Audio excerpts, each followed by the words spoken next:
So welcome back to the Dales. July has slipped into August and I'm taking advantage of the late evening sun to have a quick ride out in my local area. Tonight we're up on Redmire Moor and I'm going to do one of the dead end routes using a track called the Candlehouse Rigg.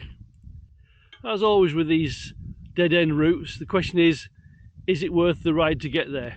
So without further ado, let's go and find out.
So here we are at the first fork in the road, and instead of going left, that was we normally would across Redmire Moor, we're actually making this right onto this Candlehouse Rigg road.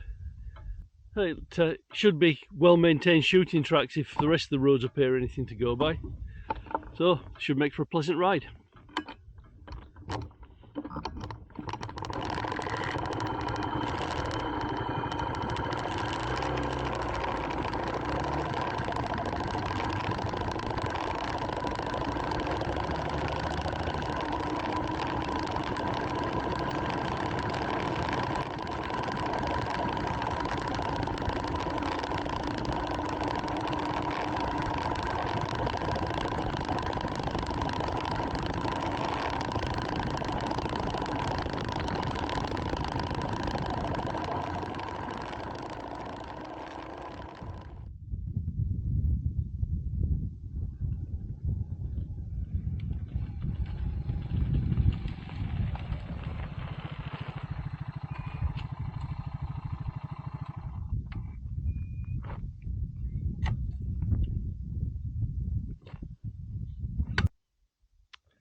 Now I'm presuming the name Candlehouse Rigg comes from this whole area used to be heavily lead mined in the 1750s, and associated with all that mining of course would come the associated trades, so there'd be blacksmiths, and I guess there must have been candle makers as well for the people working down the mines.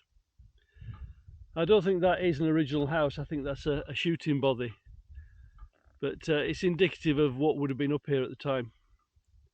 Let's go check it out.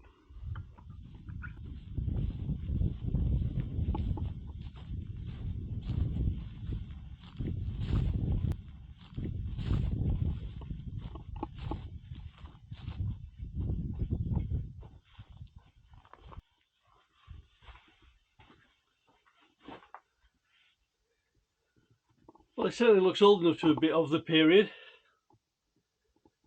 A nice fireplace in it. But I think it's more likely a hut for the shooting people to keep warm. Probably Victorian. Right.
The smell of burning here. I suspect they've been taking down the old heather to make new shoots grow for the grouse. It's one of the things the gamekeepers do to maintain the moorland. But elsewhere, where the heather has grown and flowered, there's a very sickly sweet smell. It's very heady perfume. Lovely at this time of the year if you like that sort of smell.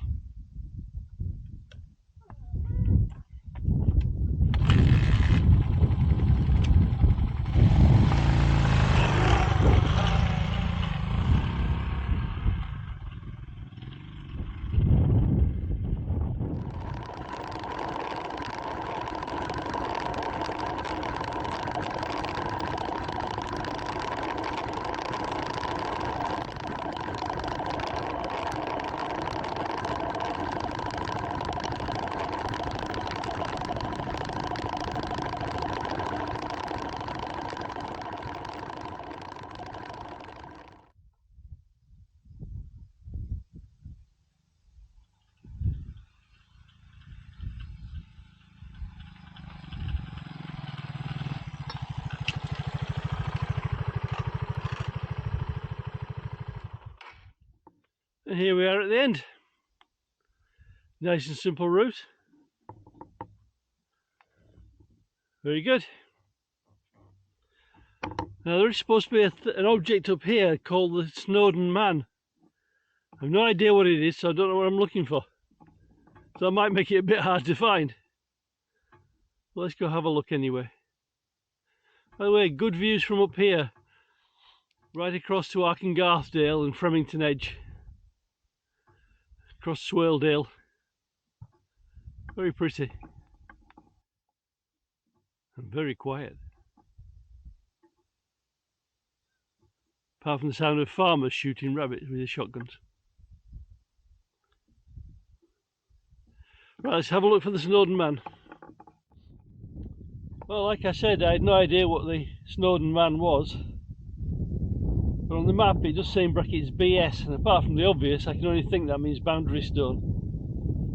And there is this extremely elaborate boundary stone here. With like 3 deer antlers on one side. And the letters ED underneath it. So no idea what it is, or whether it's the Snowden Man. But I guess we found something, so we'll call that good enough. Right, let's sum up. So what can we say about Candlehouse Rigg? Well, the track is very good, it's very firm, rock and grass mainly. I'd imagine in the wet it'll get pretty slippery though, so maybe give it a miss if it's had a lot of rain. The views up here when you get here are pretty spectacular across Swaledale and Arkengarthdale, particularly with this low evening light going across the valleys. It's very quiet as well because it's a dead end, nobody's up here. It'd make an ideal place for a picnic. So I think overall, if you were travelling across Redmire Moor and you had 10 or 15 minutes to spare, this would make a pretty good little detour. You can certainly be sure you won't meet many other people up this way. So all that remains is to say, well, that's all. Till the next time.